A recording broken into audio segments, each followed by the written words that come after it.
إن الحمد لله نحمده ونستعينه ونستغفره ونعوذ بالله من شرور أنفسنا ومن سيئات أعمالنا. من يهده الله فلا مضل له ومن يضلل فلا هادي له. وأشهد أن لا إله إلا الله وحده لا شريك له، وأشهد أن محمدا عبده ورسوله. أما بعد، يا أيها الذين آمنوا اتقوا الله حق تقاته ولا تموتن إلا وأنتم مسلمون. يا أيها الناس اتقوا ربكم الذي خلقكم من نفس واحدة وخلق منها زوجها وبث منهما رجالا كثيرا ونساء، واتقوا الله الذي تساءلون به والأرحام إن الله كان عليكم رقيبا. يا أيها الذين آمنوا اتقوا الله وقولوا قولا سديدا يصلح لكم أعمالكم ويغفر لكم ذنوبكم، ومن يطع الله ورسوله فقد فاز فوزا عظيما. فإن أصدق الحديث كتاب الله، وخير الهدي هدي محمد صلى الله عليه وسلم، وشر الأمور محدثاتها وكل محدثة بدعة وكل بدعة ضلالة وكل ضلالة في النار. அன்பிற்குரிய அருமை சகோதரர்களே, தாய்மார்களே, சகோதரிகளே, அஸ்ஸலாமு அலைக்கும் வரஹ்மத்துல்லாஹி வபரகாத்துஹு. ஒரு சாலிகான பிள்ளை தனது பெற்றோருக்கு செய்யக்கூடிய பிரார்த்தனைகள்.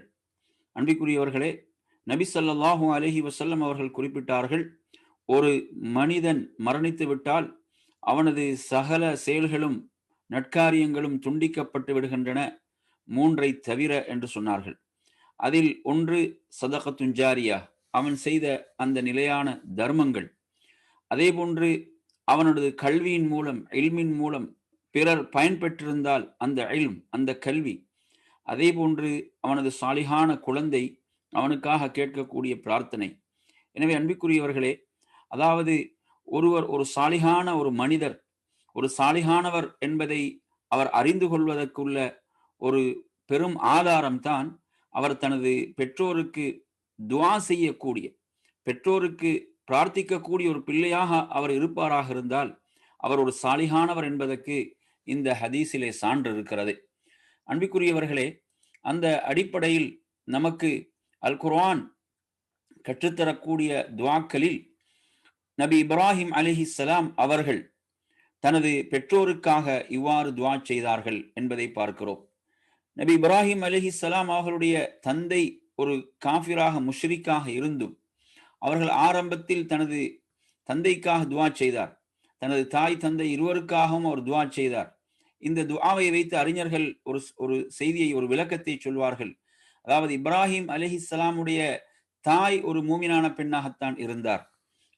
ஆனால் அவரது தந்தை ஒரு முஷ்ரிக்காக, ஒரு காஃபிராக, இணை வைப்பாளராக இருந்தார்.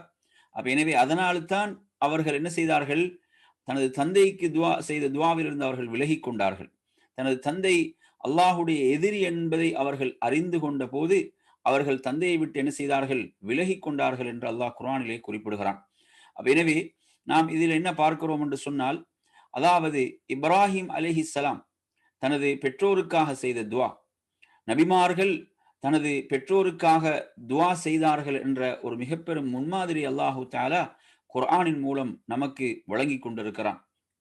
அந்த அடிப்படையில் அதாவது நாமும் நமது பெற்றோருக்காக செய்ய வேண்டிய துஆக்கள், பிரார்த்தனைகள், அந்த அடிப்படையில் அல் குர்ஆன் கற்றுத்தரக்கூடிய இந்த துஆ, ரப்பிஜ்அல்னி முகீமஸ் ஸலாத்தி வ மின் ذُرِّيَّتِي ரப்பனா வ தகப்பல் துஆ ரப்பனா இக்ஃபிர்லி வ லிவாலிதைய வ லில் முஃமினீன யௌம யகூமுல் ஹிசாப். இப்ராஹிம் அலைஹிஸ்ஸலாம் அவர்கள் தானும் தனது சந்ததியில் உள்ளோரும் தொழுகையை நிலைநாட்டக்கூடியவர்களாக ஆக்குவாயாக என்று ரப்பிடம் பிரார்த்திக்கிறார்கள். எனவே நாம் எந்த ஒரு நல்ல அமலை செய்வதாக இருந்தாலும் அதற்கு அல்லாஹுடைய தௌஃபீக், அருள் தேவை. அல்லாஹுடைய தௌஃபீக், அருள் இன்றி நாம் எந்த ஒரு நல்ல அமலையும் செய்ய முடியாது. எனவே நாம் ரப்பிடத்தில் நாம் நற்கருமங்கள், நல்லமல்களை செய்வதற்கும் அதில் தொடர்ச்சியாக நிலையாக இருப்பதற்கும் நாம் ரப்பிடம் பிரார்த்திக்க வேண்டும். அதே போன்று இப்ராஹிம் அலைஹிஸ்ஸலாம் அவர்கள் ரப்பனா வ தகப்பல் துஆ, எமது ரப்பே, எமது இறைவனே, துஆவை ஏற்றுக்கொள்வாயாக, வ தகப்பல் துஆ. இதுவும் எவ்வளவு பெரிய ஒரு முன்மாதிரியாக இருந்து கொண்டிருக்கிறது. இன்று பலர் என்ன நினைக்கிறார்கள், தான் கேட்ட துஆ ஏற்றுக்கொள்ளப்படவில்லை, தான் கேட்ட துஆ, அல்லாஹ்விடத்தில் கேட்ட துஆ அங்கீகரிக்கப்படவில்லை என்று அங்கலாய்த்துக் கொண்டிருக்கிறார்களே தவிர, ஏன் அந்த துஆ அங்கீகரிக்கப்படவில்லை, என்னிடம் உள்ள கோளாறுகள் என்ன, என்னிடம் உள்ள தவறுகள் என்ன, அந்த துஆவில் ஏற்பட்ட பிழைகள் தவறுகள் என்ன என்பதையெல்லாம் அவர்கள் சிந்திக்க தயாரில்லை.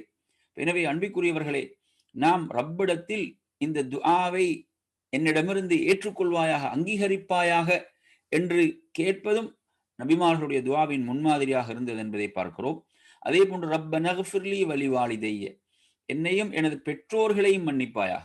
அதே போன்று வலில் முஃமினீன், மூமின்களையும் மன்னிப்பாயாக. யௌம யகூமுல் ஹிசாப், விசாரணைக்காக எழுப்பப்படும் நாளில், அந்த நாளில் அல்லாஹுடைய மன்னிப்பின்றி மகஃபிரத்தின்றி எவரும் வெற்றி பெற முடியாது. அல்லாஹுடைய மன்னிப்பின் மூலம் தான் நாம் என்ன செய்யலாம், வெற்றி பெறலாம். எனவே நபிமார்கள் எவ்வளவு சிறந்த ஒரு நபி இப்ராஹிம் அலைஹிஸ்ஸலாம் அவர்கள் அல்லாஹ்விடத்தில் நாளை மறுமையில் தன்னை மன்னிப்பதற்காக துஆ செய்கிறார். தனது பெற்றோருடைய மன்னிப்புக்காக துஆ செய்கிறார். மூமின்களுடைய மன்னிப்புக்காக துஆ செய்கிறார். எனவே தான், தனது குடும்பம், தனது சமூகம் அனைத்துக்குமாக அவர்கள் துஆ செய்வதை நாம் இந்த பிரார்த்தனையில் பார்க்கிறோம். எனவே பெற்றோர்களுக்காக துஆ செய்யக்கூடிய சாலிகான பிள்ளைகளாக நாம் இருக்க வேண்டும். அதே போன்று அல் குர்ஆன் கற்றுத்தரக்கூடிய துஆக்களில் அல்லாஹு தஆலா இதை கட்டளையாக சொல்கிறான். வகுர், நீங்கள் சொல்லுங்கள். அவர்களுக்காக, உங்களுடைய பெற்றோர்கள் வயதான அந்த காலத்தை அடைந்து விட்டால், அவர்கள் வயது முதிர்ந்தவர்களாக ஆகின்ற போது அவர்களுக்கு நீங்கள் சீ என்று கூட நீங்கள் சொல்லாதீர்கள். அவர்களை நீங்கள் விரட்டாதீர்கள். அவர்களுக்கு உங்களுடைய ரஹ்மத்துடைய அந்த இறக்கையை நீங்கள் அந்த இருவருக்காக நீங்கள் தாழ்த்துங்கள். அவர்களோடு சங்கையான வார்த்தைகளை கொண்டு பேசுங்கள் என்று அல்லாஹு தஆலா சொல்லிவிட்டு இவ்வாறு துஆ செய்யுங்கள் என்றும் கற்றுத்தருகிறான். ரப்பி ரஹம்ஹுமா கமா ரப்பயானி ஸகீரா, அதாவது என் இறைவனே, நான் சிறு பிராயத்தில் சிறு பிள்ளையாக இருந்தபோது என்னை அவர்கள் பரிவோடும் கருணையோடும் அவர்கள் வளர்த்தது போல் நீயும் அவர்களுக்கு கருணை காட்டுவாயாக, அருள் புரிவாயாக. இந்த துஆவை செய்யக்கூடிய ஒரு பிள்ளை தனது பெற்றோர்களுக்கு ஒரு நன்றி கெட்ட பிள்ளையாக ஒருபோதும் நடக்காது. தனது பெற்றோர்கள் வயது முதிர்ந்தவர்களாக ஆகிவிட்டாலும் அவர்களோடு நல்ல முறையில் தான் நடந்து கொள்ளும். ஏன், அந்த பிள்ளை தனது பெற்றோரோடு ஒரு நன்றி உணர்வோடு நடந்து கொள்ளக்கூடிய ஒரு பிள்ளையாக அந்த பிள்ளை இருக்கிறது. அதனால்தான் இவ்வாறு துஆ செய்கிறது. எனவே அல்லாஹு தஆலா ஒரு சிறந்த உன்னதமான ஒரு பிரார்த்தனை நமக்கு கற்றுத்தருகிறான். இது ஒரு நீண்ட பிரார்த்தனை அல்ல, சில வார்த்தைகளை கொண்ட பிரார்த்தனை, அனைவருக்கும் எளிதாக ஓத முடிந்த ஒரு பிரார்த்தனை. ஆனால் இன்று நம்மில் எத்தனை பேர்கள் இந்த துஆவை ஓதுகிறார்கள்? தனது பெற்றோர்களுக்காக நன்றி உணர்வோடு இந்த துஆவை ஓதக்கூடியவர்கள் நம்மில் எத்தனை பேர் என்பதை நாம் எண்ணி பார்க்க வேண்டும். அன்பிற்குரியவர்களை, நமது வாழ்வில் பலவிதமான அருள்கள் நமக்கு வந்து சேரக்கூடிய ஒரு முக்கியமான வழிதான் நாம் பெற்றோருக்கு நன்றி உள்ளவர்களாக நடந்து கொள்வது, அந்த அவர்களுடைய உள்ளங்களை நாம் சந்தோஷப்படுத்துவது, மகிழ்விப்பது. எனவே இந்த துஆ எவ்வளவு ஒரு உயர்ந்த ஒரு சிறந்த ஒரு துஆவாக இருக்கிறது. ரப்பிர் ஹம்ஹுமா கமா ரப்பியானி ஸகீரா. இதை சொல்வதற்கு சில நொடிகள் தான் தேவைப்படும். இதற்கு கூட அவன் நேரத்தை ஒதுக்க தயாரில்லை என்றால் அவன் எப்படி தனது பெற்றோருக்கு ஒரு நன்றி உள்ள பிள்ளையாக அவன் இருக்க முடியும்? இதற்கே அவனுக்கு நேரத்தை ஒதுக்க அவன் தயாரில்லை என்றால், இதற்கு ஒதுக்கக்கூடிய நேரமே மிக குறைந்த ஒரு நேரம். அதை கூட இன்று பல பிள்ளைகள் தனது பெற்றோருக்காக ஒதுக்க தயாரில்லாத ஒரு நிலையில் இருக்கக்கூடிய அந்த வேதனையான காட்சிகளை பார்க்கிறோம். இது குர்ஆன்ல 17வது அத்தியாயத்தின் 24வது வசனம். நாம் அதிகம் நமது பெற்றோர்களுக்காக நாம் கேட்க வேண்டிய ஒரு சிறந்த துஆவாக இருக்கிறது. ரப்பிர் ஹம்ஹுமா கமா ரப்பயானி ஸகீரா. அதே போன்று அன்பிற்குரியவர்களே, நாம் பார்க்கிறோம் இந்த துஆவை பாருங்கள். சுலைமான் அலைஹிஸ்ஸலாம் இந்த உலகத்தில் ஒரு பெரும் ஆட்சி, யாருக்கும் வழங்கப்படாத ஒரு ஆட்சி வழங்கப்பட்ட ஒரு நபி. அந்த சுலைமான் அலைஹிஸ்ஸலாம் அவர்கள் தனது பெற்றோருக்காக துஆ செய்வதை மறக்கவில்லை. அவர்களுடைய துஆ, ரப்பி அவ்ஸிஅனி அன் அஷ்குர நிஅமதக அல்லதி அன்அம்த அலைய வ அலா வாலிதைய வ அன் அஅமல ஸாலிஹன் தர்லாஹ் வ அத்கில்னி பிரஹ்மதிக ஃபீ இபாதிக ஸாலிஹீன் என்று துஆ செய்தார்கள். அவர்கள் அதாவது ரப்பிடத்தில் எப்படி கேட்கிறார்கள்? இறைவா என்று அழைத்து கேட்கிறார்கள், நீ எனக்கு செய்த நிஅமத்துகள், அருள்கள், உனது நிஅமத்துகளுக்கு, உனது அருள்களுக்கு ஒரு நன்றியுள்ள ஒருவனாக இருப்பதற்கு, நன்றி செலுத்துவதற்கு. அதே போன்று நீ எனது பெற்றோருக்கு செய்த நிஅமத்துகள், நீ எனது பெற்றோருக்கு செய்த அருள்கள், அந்த அருள்களுக்கும் நான் உனக்கு நன்றி உள்ளவனாக இருக்க வேண்டும். எவ்வளவு ஒரு சிறந்த முன்மாதிரி என்று இந்த துஆவில் பாருங்கள். அதாவது பெற்றோர் அல்லாஹ்வுடைய விஷயத்தில் பெற்றோர் அல்லாஹ்வுடைய விஷயத்தில் ஏதாவது குறைவு செய்திருந்தால், பெற்றோர் அல்லாஹ்வுடைய விஷயத்தில், அல்லாஹ்வுக்கு நன்றி செலுத்தக்கூடிய விஷயத்தில் பெற்றோர் ஏதாவது குறைவு செய்திருந்தால் அதை பிள்ளைகள் அடைக்க வேண்டும். அந்த பிள்ளைகள் அந்த குறையை நிறைவு செய்ய வேண்டும். அப்படிப்பட்ட ஒரு பிள்ளையாகத்தான் நாம் இருக்க வேண்டும். சுப்ஹானல்லாஹ். சுலைமான் அலைஹிஸ்ஸலாம் என்ன கேட்கிறார்கள்? நீ எனது பெற்றோருக்கு செய்த நியமத்துகளுக்கும் நான் உனக்கு நன்றி உள்ளவனாக இருக்க வேண்டும் என்று கேட்கிறார்கள். எப்படிப்பட்ட ஒரு துஆவாக இது இருக்கிறது. அதே போன்று வான் ஆமல சாலிஹன் தரல்லாஹ், நீ பொருந்திக் கொள்ளக்கூடிய நல்லமல்களை செய்வதற்கும், வஅத்கில்னி பிரஹ்மதிக ஃபீ இபாதிக ஸாலிஹீன், உனது சாலிஹான அடியார்களுள் உனது ரஹ்மத்தின் மூலம், உனது அருளின் மூலம் என்னை நுழைவிப்பாயாக. எவ்வளவு பெரும் ஒரு ஆட்சி வழங்கப்பட்டிருந்தும் அவர்கள் ரப்புடைய ரஹ்மத்தின் பால் தேவையுடையவர்களாக இருந்தார்கள். உனது சாலிஹான அடியார்களில் உனது ரஹ்மத்துக்குள் என்னை நுழைவித்து விடுவாயாக என்று அவர்கள் சொல்கிறார்கள். உனது ரஹ்மத்தை கொண்டு, உனது அருளை கொண்டு சாலிஹான அடியார்களில் என்னை நுழைவித்து விடுவாயாக என்றும் கேட்கிறார்கள். சாலிஹான அடியார், ஒரு சாலிஹான அடியார் என்ன செய்வார்? தனது பெற்றோருக்கும் துஆ செய்யக்கூடியவராகத்தான் இருப்பார் என்பதை நாம் இந்த துஆவிலே பார்க்கிறோம். இந்த துஆ குர்ஆனில் 27வது அத்தியாயத்துடைய 19வது வசனமாக இடம்பெறுகிறது. அதே போன்று இந்த துஆவும் அந்த வார்த்தைகளில் சில மாற்றங்களோடு வருகிறது. அல்லாஹு தஆலா சொல்கிறான், ஒரு மூமின், ஒரு முஸ்லிம் தனது 40 வயதை அடைகின்ற போது அவன் இவ்வாறு துஆ செய்யக்கூடியவனாக இருப்பான் என்று அல்லாஹு தஆலா சொல்கிறான். ரப்பி அவ்ஸிஅனி அன் அஷ்குர நிஅமதக அல்லதி அன்அம்த அலைய வஅலா வாலிதைய வஅன் அஅமல ஸாலிஹன் தர்லாஹ் வஅஸ்லிஹ் லீ ஃபீ ذُرِّيَّتِي இன்னி துப்து இலைக வஇன்னி மினல் முஸ்லிமீன் என்ற இந்த துஆ. இந்த துஆவிலும் அதே கருத்தை தரக்கூடியதாக இருக்கிறது. அதனுடைய இறுதியில் நாம் பார்க்கும் போது, எனது சந்ததிகளை எனக்காக சீர்படுத்துவாயாக, நிச்சயமாக நான் உன்பால் தௌபா செய்து மீண்டு விட்டேன், நான் முஸ்லிம்களில் ஒருவனாக, கட்டுப்பட்ட ஒரு முஸ்லிம்களில் ஒருவனாக நான் இருக்கிறேன் என்ற இந்த வார்த்தைகள். எனவே இதிலும் நாம் பார்க்கிறோம், நீ எனக்கு செய்த அருள்கள், எனது பெற்றோருக்கு செய்த அருள்களுக்கு நான் உனக்கு நன்றி உள்ள ஒருவனாக இருக்க வேண்டும்.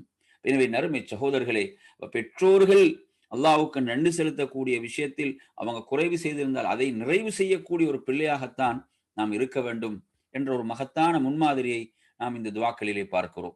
இது 46வது அத்தியாயத்தின் 15வது வசனமாக இந்த துஆ இடம்பெறுகிறது. அதே போன்ற நறுமை சகோதரர்களே, நூஹ் அலைஹிஸ்ஸலாம் அவர்கள் கேட்ட துஆ, அவர்களுடைய துஆவை அல்லாஹு தஆலா அல் குர்ஆனிலே குறிப்பிடுகிறான். 71வது அத்தியாயத்தினுடைய 28வது வசனம், ரப்பிக்ஃபிர்லி வலிவாலிதைய வலிமன் தஹல பைத்திய முஃமினன் வலில் முஃமினீன வல் முஃமினாத் வலா தஸிதில் ஸாலிமீன இல்லா தபாரா. அவர்கள் தனக்காகவும் தனது பெற்றோருக்காகவும் மன்னிப்பை பிரார்த்தித்தார்கள். நூஹ் அலைஹிஸ்ஸலாம் அவர்கள் தனக்காகவும் தனது பெற்றோருக்காகவும். எனவே இந்த துஆவிலிருந்து நாம் என்ன விளங்குகிறோம்? நூஹ் அலைஹிஸ்ஸலாத்துடைய பெற்றோர்கள் மூமின்களாகத்தான் இருந்தார்கள் என்பதை நாம் இதிலிருந்து விளங்குகிறோம். எனவே எனக்காகவும் எனது பெற்றோருக்காகவும் மன்னிப்பை வழங்குவாயாக. அதே போன்று எனது வீட்டில் இவர்களெல்லாம் மூமினாக இறை நம்பிக்கையாளர்களாக நுழைந்தார்களோ அந்த ஆண்கள் பெண்கள் அனைவருக்கும் மன்னிப்பை கேட்கிறார்கள். அதே போன்று அநியாயக்காரர்களுக்கு நஷ்டத்தை தவிர, அழிவை தவிர வேறு எதையும் அதிகரிக்காது என்றும் அவர்கள் துஆ செய்கிறாங்கன்னா, அவ்வளவு அவர்கள் மூலம் கஷ்டப்பட்டார்கள். 950 வருட அவர்களுடைய தாவா சாதாரணமான ஒரு காலம் அல்ல. எனவே அன்பிற்குரியவர்களே, எனவே நபிமார்களுடைய ஒரு உன்னதமான முன்மாதிரி தான் என்ன செய்வது? பெற்றோர்களுக்காக துஆ செய்வது என்பது. எனவே இந்த முன்மாதிரியை நாமும் பின்பற்றி நடக்க வேண்டும். அல்லாஹு தஆலா குர்ஆனிலே சொல்வது போன்று, ஃபபிஹுதாஹு முக்ததி, அவர்களுடைய நேர்வழியை நீங்களும் பின்பற்றுங்கள் என்று அல்லாஹு தஆலா சொல்கிறான். எனவே நபிமார்கள், அந்த நேர்வழி நடந்த நபிமார்கள் பயணித்த அந்த வழியில், அதாவது அவர்கள் பெற்றோருக்கு துஆ செய்யக்கூடிய அந்த உன்னதமான முன்மாதிரியை நாம் பார்க்கிறோம்.